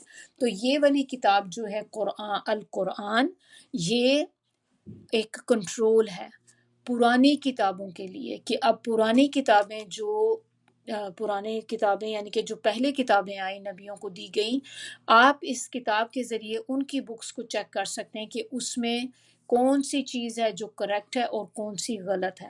تو اگر آپ جب ان کی بکس پڑھتے ہیں اس میں آپ کو کوئی باتیں پتہ چلتی ہیں، وہ چیزیں جو آپ کو ہم نے اپنی کتاب میں پڑھی ہوئی ہیں اور وہ اس کے ساتھ سیم میچ کرتی ہیں تو وہ تو کریکٹ ہے۔ لیکن اگر ان کی بکس میں وہ چیزیں جو ہم پڑھیں اور ہمیں ہو کہ نہیں، قرآن میں تو اللہ تعالیٰ یہ کہتے ہیں، جیسے اللہ تعالیٰ قرآن میں ہمیں بتاتے ہیں سورہ اخلاص میں کہ اللہ ایک ہے، اللہ کے نہ کوئی، اللہ کسی کی اولاد نے، نہ اللہ نے کسی کو جنا ہے، نہ اس کو کسی نے جنا ہے، کہ اللہ کے ساتھ کوئی شریک ہے ہی نہیں، کوئی اس کی فیملی نہیں ہے۔ تو جب کہ ان کی کتابوں میں وہ کیا انہوں نے کر دیا کہ یہ جو عیسائی ہیں وہ تو ہمیں پتہ ہے پروفٹ عیسیٰ کو کہتے ہیں، اور نعوذ باللہ اللہ کا بیٹا کہتے ہیں، جبکہ جو موسیٰ علیہ السلام، موسیٰ علیہ السلام کہہ رہی، جو ان کی جو موسیٰ علیہ السلام کو جو بک دی گئی تھی تورات، اس میں وہ کیا کہتے ہیں، وہ حضرت عزیر کو مانتے ہیں کہ یہ اللہ کا بیٹا ہے، نعوذ باللہ۔ تو یہ جو چیزیں، جب اس طرح کی چیزیں جب آپ ان کی کتابوں میں دیکھیں اور آپ اب قرآن کے ساتھ اس کو میچ کرتے ہیں تو وہ آپ کو لگتا ہے کہ دیر از اے کانٹرڈکشن، یہ چیزیں میچ نہیں کر رہی۔ تو اس پہ پھر آپ کو پتہ چلتا ہے کہ ہاں، اگر ہماری کتاب قرآن میں اللہ تعالیٰ نے یہ بات کہی اور ان کی بکس میں کوئی چیز اپوزٹ لکھی ہے تو وہ چیز غلط ہے۔ اس کا مطلب کہ وہ چیزیں انہوں نے یا تو بدل دی ہیں اس میں اضافہ کر دیا یا اس چیز کو چینج کر دیا. اس طرح سے یہ کسوٹی ہے کہ ہمارے پاس یہ کتاب ایک پوری ایک اس کی بیس لائن ہے جس کے ساتھ آپ دوسری چیزوں کو کمپیئر کر کے دیکھ سکتے ہیں کہ کون کون سا پورشن ان کی کتاب کا جو ہے وہ صحیح ہے. اور یہ ہمیں اس میں تو اب پتہ چل گیا کہ پچھلی جو کتابیں ہیں کہ ان میں کیسے آپ ان کا کرائٹیریا دیکھ سکتے ہیں کہ کیا اس میں صحیح کیا نہیں ہے. اب یہ دیکھیں کہ یہ کتاب اللہ نے بھیجی کیوں ہے. اللہ تعالیٰ اسی میں ہی ہمیں بتا رہے ہیں کہ کیوں بھیجی گئی ہے یہ کتاب. یہ اس لیے بھیجی گئی ہے تاکہ وہ ڈرائے لوگوں کو اور خوشخبری دے، دونوں کام کرنے کے لیے کہ اللہ تعالیٰ ڈرائے بھی اور ان کو خوشخبری بھی دے یہ کتاب. اب یہ دونوں چیزیں آپ دیکھیں اپوزٹ ہیں ایک دوسرے کی. ایک طرف ڈرایا جا رہا ہے، ایک طرف خوشخبری دی جا رہی ہے. اب اللہ تعالیٰ نے یہ دونوں چیزیں بتا کر کیا کیا، بیلنس کر دیا. ایسا نہیں ہے کہ قرآن میں آپ کو صرف بس ڈراوے ہی ڈراوے ہیں. جب بھی قرآن کھولو تو کوئی خوفناک کی بات پتہ چل رہی ہوتی ہے، یہ ہو جائے گا، یہ ہو جائے گا، عذاب ہے، قبر کا عذاب ہے، جہنم کا عذاب ہے، قیامت کے دن یہ ہوگا وہ ہوگا. ایسا نہیں ہے. قرآن میں جہاں پر عذاب کا ذکر آتا ہے تو ساتھ ہی آپ دیکھیں جنت کا بھی ذکر آتا ہے. تو اللہ تعالیٰ نے گلیڈ ٹائڈنگز بھی دی ہیں، اس میں وارننگز بھی ہیں. اور یہ دونوں چیزیں اس بات کا پروف ہیں کہ یہ کیا کرتی ہیں، دونوں چیزیں مل کے ایک دوسرے کو نیوٹرل کر دیتی ہیں، جس کی وجہ سے جو ہم نے پڑھا تھا نا قیمن کہ یہ معتدل ہے یہ بک. تو یعنی کہ کسی بھی ایکسٹریم سائڈ پہ نہیں ہے. اللہ تعالیٰ اگر آپ کو یہ بتا رہے ہیں تو ساتھ ہی آپ کو اچھی چیز بھی بتا رہے ہیں. اگر وارننگ دے رہے ہیں تو اس کے ساتھ ہی گلیڈ ٹائڈنگز بھی دے رہے ہیں. تو یہ اس میں یہ ہے کہ کس طرح سے وہ ایک معتدل کتاب ہے. پھر اس میں جو ڈرانے کا پہلے ذکر کیا گیا ہے، جو ورڈ یوز ہوا ہے وہ یوز ہوا ہے لیونذرا. لیونذرا جو ہے انذار سے ہے. انذار کا مطلب ہوتا ہے خبر دینا، ایسی خبر دینا جس کے اندر ڈراوا بھی ہو. ورنہ تو خالی ایک بڑی خبر جیسے ایک ہوتی ہے، اس کو تو نبا کہتے ہیں نا. نبا، سورہ نبا بھی جز 30 جس سے سٹارٹ ہوتا ہے، پہلی سورہ ہی اس کی جو ہے 30ویں پارے کی سورہ نبا ہے. بہت بڑی خبر، بریکنگ نیوز. لیکن انذار جو ہوتا ہے یہ ایسی نیوز ہوتی ہے کہ جس کا مقصد اس کے اندر ڈراوا بھی ہوتا ہے، ڈرانے کا مقصد آتا ہے اس کے اندر کہ کسی وجہ سے وارننگ کے لیے یہ کہا جاتا ہے. اور یہاں پر کس چیز کی وارننگ دی جا رہی؟ یہاں پر سخت عذاب سے ڈرانے کی، کہ سخت عذاب جو باسن ورڈ ہے اس کے معنی ہے سختی، تنگی اور عذاب کے لیے بھی یوز ہوتا ہے یہ. پھر اللہ تعالیٰ نے اس میں بشارت بھی دی گئی کہ آگے بتایا گیا ہے کہ خوشخبری ہے ان مومنوں کے لیے، اور وہ مومن جو نیک عمل کریں گے. تو بشارت جو ہے یہ ایسی خبر کو کہتے ہیں جو انسان کو خوش کر دے، اور ایسی خوشی جس کی وجہ سے انسان کے چہرے پہ مسکراہٹ آ جائے. یعنی کہ اس طرح سے کوئی آپ کو کوئی خوشخبری سنائے کہ آپ اتنے ہیپی ہو جائیں کہ آپ ہنسنے لگ جائیں، آپ کے چہرے پہ ہنسی آ جائے، مسکراہٹ آ جائے اس چیز کو سن کے، آپ اتنے ہیپی ہو جائیں، اس چیز کو بشارت کہتے ہیں. تو یہاں پر خوشخبری دی گئی کہ ایسی خوشخبری جب ان لوگوں کو ملے گی تو ان کے بھی چہروں پہ اسمائل آ جائے گی. اور یہ کن لوگوں کو ملے گی؟ ان لوگوں کو ملے گی جو نیک عمل کریں گے دنیا میں. اب آپ کو خوشخبری کے ساتھ آپ دیکھیں کیا بات پتہ چلتی کہ خوشخبری کے لیے ضروری ہے کہ نیک عمل بھی ہوں، آپ کا ہاتھ پیر مارنا بھی ضروری ہے. اگر ہم ہاتھ پیر نہیں ماریں گے، ہم کام ہی نہیں کریں گے تو ہمیں خوشخبری کیسے ملے گی؟ تو عمل صالح جو ہے یہاں پر اس کے اندر دو چیزیں آتی ہیں، یہ لازمی ہے. یہ دو چیزیں ہونا اٹ از مسٹ، شرط آپ کہہ لیں عمل صالح کی. نمبر 1 شرط کیا ہے کہ اس میں اخلاص ہونا چاہیے. اخلاص مین کہ جب وہ آپ عمل کریں وہ خالص اللہ کے لیے ہو، اس میں کوئی ذرا سی بھی دکھاوا نہ ہو کہ آپ کسی کو دکھانے کے لیے کر رہے ہیں. آپ کی انٹینشن تھوڑی سی بھی چینج ہو گئی تو وہ خالص نہیں ہوگا عمل. تو اگر آپ چاہتے ہیں کہ آپ کے اعمال بھی عمل صالح کے اندر آ جائیں تو اس میں اخلاص کا ہونا شرط ہے. اب اخلاص جو ہوتا ہے اس کا ہر چیز کو جیسے ہم نے پہلے ڈسکس کیا تھا کہ کسی بھی چیز کو جاننے کے لیے اس کا اپوزٹ ہمیں پتہ ہونا چاہیے، پھر ہی ہم اس چیز کو زیادہ بہتر طور پہ سمجھ سکتے ہیں۔ تو اخلاص کا اپوزٹ جو ہوتا ہے وہ ہوتا ہے شرک، شرک کرنا کسی بھی طرح کا، اس میں چاہے وہ مائنر شرک ہو چاہے میجر شرک ہو۔ مائنر شرک میں کیا آ جاتی چیزیں، جیسے دکھاوا، ریاکاری ہو جاتی ہے نا، تو مائنر شرک، کسی بھی قسم کا شرک، آپ نے تھوڑا سا بھی دکھاوا کر لیا تو آپ کے اخلاق سے آپ نکل گئے، وہ اخلاص نہیں ہے اندر۔ اب دوسری چیز اس میں جو شرط ہے وہ ہے نبی صلی اللہ علیہ وسلم کی فالوئنگ، اتباع رسول۔ اتباع رسول آپ کیسے کر سکتے ہیں؟ نبی صلی اللہ علیہ وسلم کے بتائے ہوئے طریقوں پر عمل کر کے۔ اس کے لیے ہمیں کیسے پتہ چلتا ہے کہ کون سے طریقے تھے ان کے؟ آپ کا سیرہ کا پڑھنا بہت ضروری ہے، آپ کو سیرہ پتہ ہونی چاہیے نبی صلی اللہ علیہ وسلم کی۔ پھر اس کے علاوہ ہمیں نبی صلی اللہ علیہ وسلم کی احادیث ہیں ہمارے پاس، نبی صلی اللہ علیہ وسلم کی سنتیں ہیں۔ سنت احادیث میں کیا فرق ہے؟ احادیث جو ہوتی ہیں یہ وہ چیزیں ہیں، جو باتیں ہیں جو نبی صلی اللہ علیہ وسلم نے ہمیں بتائیں۔ سنت وہ چیز ہے جس میں نبی صلی اللہ علیہ وسلم نے عمل کیا ہے۔ تو دونوں چیزیں ہمارے سامنے، جب ہم نبی صلی اللہ علیہ وسلم کے بتائے ہوئے طریقوں پر عمل کریں گے اور اس میں اخلاص بھی شامل ہوگا، تو ہی آپ کے عمل جو ہوں گے وہ عمل صالح کے اندر آئیں گے، اور انہی کے بیسس کے اوپر آپ کو اجر ملے گا۔ اب اتباع رسول کی آپ دیکھ لیں، جیسے میں نے آپ سے کہا تھا کہ ہر چیز کے اپوزٹ سے ہم پہچانتے ہیں، اس کا اپوزٹ کیا ہوگا؟ پھر آپ اپنے اپنے دماغ میں گیس کریں کہ اتباع رسول، نبی صلی اللہ علیہ وسلم کی پیروی کرنے کا اپوزٹ کیا ہوگا؟ ان کی سنت پر، ان کی احادیث پر عمل کرنا، یہ اس کا اپوزٹ ہو جائے گا جیسے بدعت۔ بدعت کے کام کرتے ہیں نا ہم، خود ہی سے گڑ دیتے ہیں، چیزیں ایجاد کر لیتے ہیں، اتنی دفعہ یہ پڑھ لو، اتنی کوانٹٹی میں یہ چیز پڑھ لو تو یہ کام ہو جائے گا، وہ کام ہو جائے گا۔ ہر وہ چیز جو ہمیں قرآن سے اور نبی صلی اللہ علیہ وآلہ وسلم سے ثابت نہیں ہے، وہ بدعت ہے، جو ہم نے خود سے اضافہ کر دیا ہے چیزوں کا۔ تو ایسے کاموں سے ہمیں بچنا ہے، کیونکہ اگر ہم ایسے کام کر رہے ہیں، بے شک وہ آپ کہیں کہ یہ نیکی کے کام ہے، لیکن وہ عمل صالح کے اندر نہیں آئیں گے۔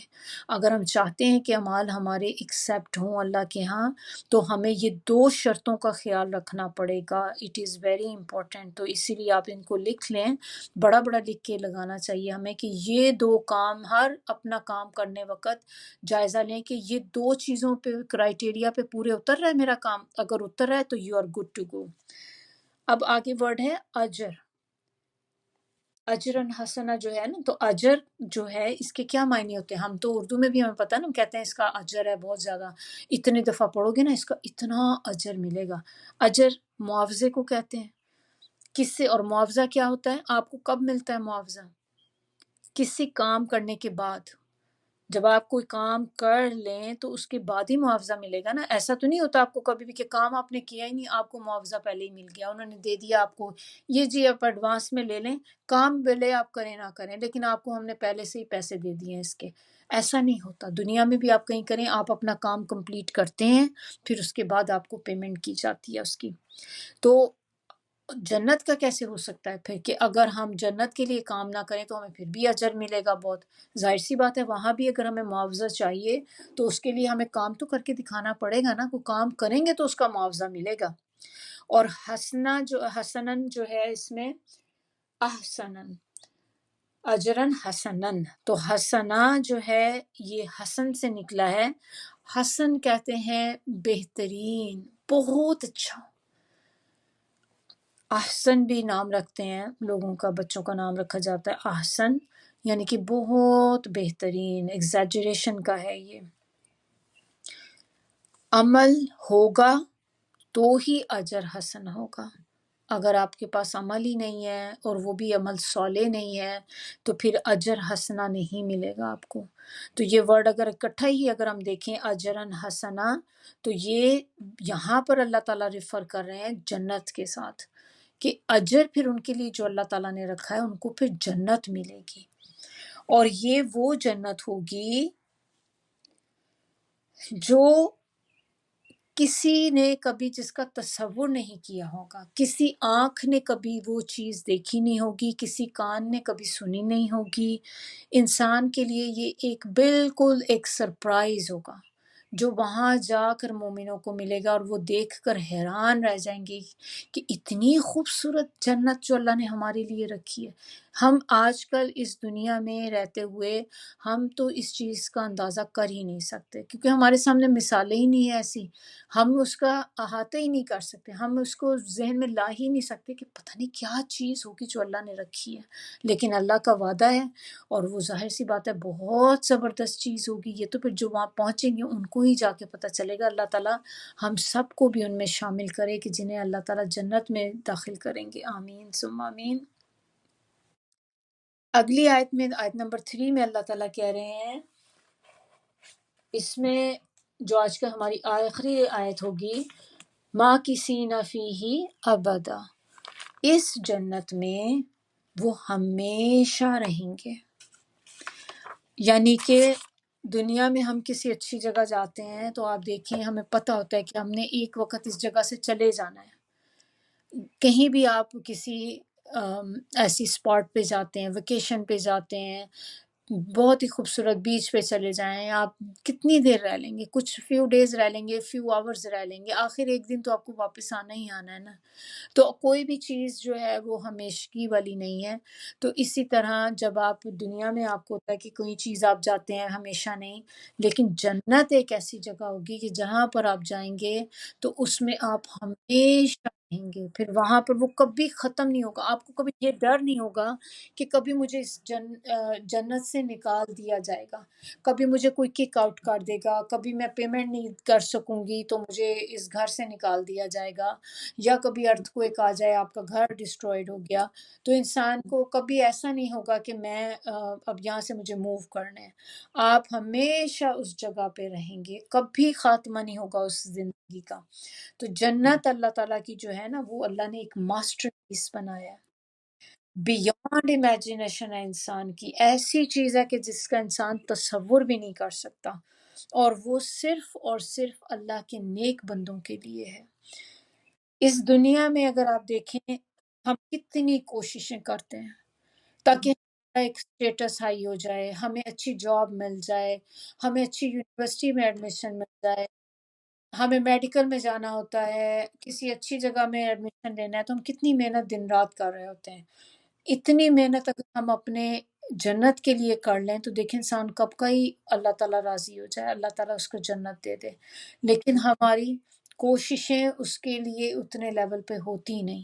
ہم دنیا کے لیے بہت بھاگ دوڑ کرتے ہیں، لیکن ہم اس جنت کے لیے تو کوئی عمل نہیں کرتے، تھوڑے سے کرتے ہیں اور ہم سمجھتے ہیں بہت زیادہ ایفرٹس کر لی ہیں، کافی، I think it should be enough, جو میں کر رہی ہوں بہت کر رہی ہوں، باقیوں سے تو بہتر ہوں کم از کم۔ لیکن ہم کبھی بھی پڑھائی کے معاملے میں ایسے نہیں کہتے، دنیا کی ہم دوڑ میں لگے ہوتے ہیں، ہم کبھی بھی یہ بات نہیں کہتے کہ ہم اس لیے کر رہے ہیں یہ، کہ ہمیں بیسک بیس لائن ہی چاہیے۔ آپ کو ہوتا ہے کہ نہیں، جتنا ملا ہے اس سے اور اوپر تھوڑی اور محنت کر لوں تو میرا اور اچھا ہو جائے گا۔ ایک سٹور میں نے اوپن کیا ہے تو اگر میں تھوڑے سے بعد ایک اور سٹور اوپن کر دوں تو میں اور زیادہ انکم بڑھ جائے گی، اس کے لیے پھر آپ دن رات کوششیں کر رہے ہوتے ہیں۔ جس طرح سے ہماری کوششیں دنیا میں ہوتی ہیں، اسی طرح ہماری کوششیں آخرت کے لیے بھی ہونی چاہیے، اگر ہم چاہتے ہیں کہ اللہ تعالیٰ ہمیں بھی اجراً حسنہ دے۔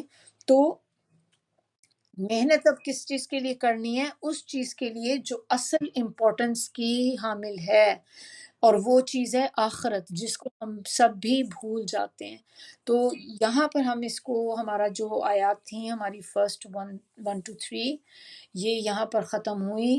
انشاءاللہ نیکسٹ میں ہم اس کے آگے کریں گے، آگے کی تو پھر زیادہ ہی کریں گے، لیکن آج تو چونکہ انٹروڈکشن بھی تھا اور یہ امپورٹنٹ چیزیں تھیں، تو یہاں پر اس کو ختم کرتے ہیں۔ آپ لوگوں سے انشاءاللہ نیکسٹ ویک ملاقات ہوگی۔ سبحانک اللہم و بحمدک، نشہد ان لا الہ الا انت، نستغفرک و نتوب الیک۔ سبحان ربک رب العزت عما یصفون وسلام علی المرسلین والحمد للہ رب العالمین۔ ربنا تقبل منا انک انت السمیع العلیم وتب علینا انک انت التواب الرحیم۔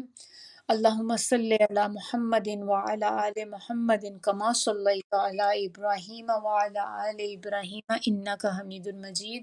اللہم بارک علی محمد وعلی آل محمد کما بارکت علی ابراہیم وعلی آل ابراہیم انک حمید مجید۔ السلام علیکم ورحمۃ اللہ وبرکاتہ۔